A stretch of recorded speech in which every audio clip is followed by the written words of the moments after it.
আজকে ফ্রাইডে, আর ফ্রাইডে মানেই ছুটির দিন। আর ছুটির দিন মানেই ভালো মন্দ রান্না করে খাওয়া দাওয়া করা আর ঘুরে বেড়ানো। তো হ্যালো, আসসালামু আলাইকুম গাইস, কেমন আছেন আপনারা সবাই? আশা করি অনেক ভালো আছেন। তো আমিও আপনাদের দোয়ায় অনেক অনেক ভালো আছি। ওয়েলকাম জানাচ্ছি আমার নিউ একটা ব্লগে। তো ছুটির দিনে সারাদিন কি করলাম সেটাই আপনাদের সাথে আমরা শেয়ার করব। তো আজকে দুপুরে রান্না বান্না দিয়েই শুরু করলাম ভিডিওটা। তো আজকে দুপুরের আইটেম ছিল গরুর মাংস, আলু ভাজি আর কুমড়া ভাজি। আমরা যে দুইজন মানুষ সংসারে খাই, এই জন্যই আমরা সবকিছু অল্প অল্প করে রান্না করি। আপনারা ভাবতে পারেন যে ফ্রাইডেতে এই তিনটা আইটেম করতেছে কেন? তো সচরাচর ফ্রাইডেতে গরুর মাংস, রোস্ট, পোলাও, কিমা এগুলাই করা হয়।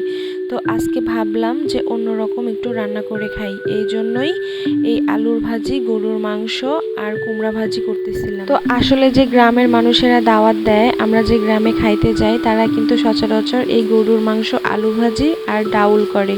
তো মাঝে মাঝে ওগুলা খাইতে খুব ইচ্ছে করে আমার। তো এই জন্য মাঝে মাঝে আমি বাসায় এগুলা রান্না করি। তো সব সময় তো পোলাও, রোস্ট, বিরিয়ানি এগুলা খাইতে ইচ্ছা করে না। তো ভাবতেছিলাম আজকে আমি অল্প কিছুর ভিতরে রান্না কমপ্লিট করব। যে ভাবা সেই কাজ। আসলে সত্যি কথা বলতে আজকে আমাদের নাটোরে অনেক বৃষ্টি হচ্ছিল, এত পরিমাণে বৃষ্টি হচ্ছিল, এই জন্য বিশেষ করে আরো এগুলো রান্না করা। তো বৃষ্টির দিনে গরুর মাংস আর খিচুড়ি খাইতে অনেক মজা লাগে। তো ভাবলাম যে দুপুরে গরুর মাংসটা রান্না কমপ্লিট করি, রাতে যাই খিচুড়ি রান্না করব।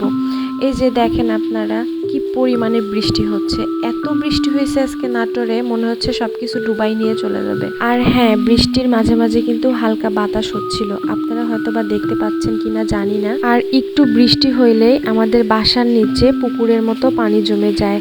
আর হ্যাঁ, আজকে কিন্তু একটা অন্যরকম ঘটনা ঘটেছে, সেটা আপনাদের সাথে একটু পরে শেয়ার করতেছি। তো ফ্রাইডে বলে কথা, রান্না বান্না কমপ্লিট করার পরে ভাবতেছিলাম বিকালে একটু বের হই, কিন্তু এত পরিমাণে বৃষ্টি আসছিল যে বের হওয়ার কোনো পরিস্থিতি ছিল না।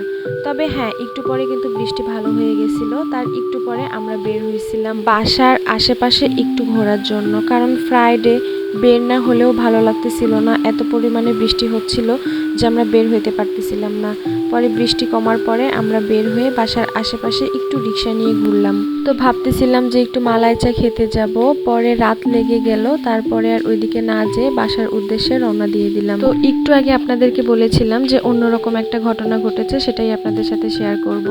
তো বাসায় আসার পরে আমাদের নিচে দেখতেছি যে এইরকম একটা মাছ, আমি না, আমার ছেলে দেখতে পাইছে। তো তারপরে তো এই মাছটা নিয়ে আমার ছেলে অনেক খুশি, অনেক খেলতেছিল। তো বাসায় আসার পরে ওদের জন্য আমি পাস্তা রান্না করে দিলাম, তারা পাস্তা খেয়ে দিয়ে এই মাছটা নিয়ে তারা খেলতেছিল। শুধু তারা না, আমার বিলাইটাও খেলতেছিল।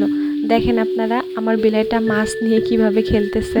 তো আরেকটা মজার কথা কি জানেন, আমার বিলাইটা কিন্তু মাছ নিয়ে খেলতেছিল, বাট ওই বিলাইটা কিন্তু মাছটা খায় নাই। কিন্তু কেন খায় নাই আমি জানি না, কিন্তু আমার জানা মতে তো বিড়ালদের মাছ অনেক পছন্দের একটা খাবার, কিন্তু কেন খেলো না তাও আমি বলতে পারবো না। আর হ্যাঁ, আমার বাসায় কিন্তু পাখিও আছে আমার জানা মতে, এবং মানুষেরা বলে যে বিড়ালেরা নাকি পাখি খায়, কিন্তু আমার বিড়াল আমার পাখির আশেপাশেই যায় না। তাহলে ভাবেন আমার বিড়ালটা কত ভালো। তো যাই হোক গাইস, আজকে এই পর্যন্তই। আপনাদের ফ্রাইডে কার কেমন কাটলো অবশ্যই কমেন্ট করে জানাবেন আমাকে। সবাই ভালো থাকবেন, সুস্থ থাকবেন। নেক্সট কোনো ভিডিওতে আপনাদের সাথে দেখা হয়ে যাবে। আল্লাহ হাফেজ।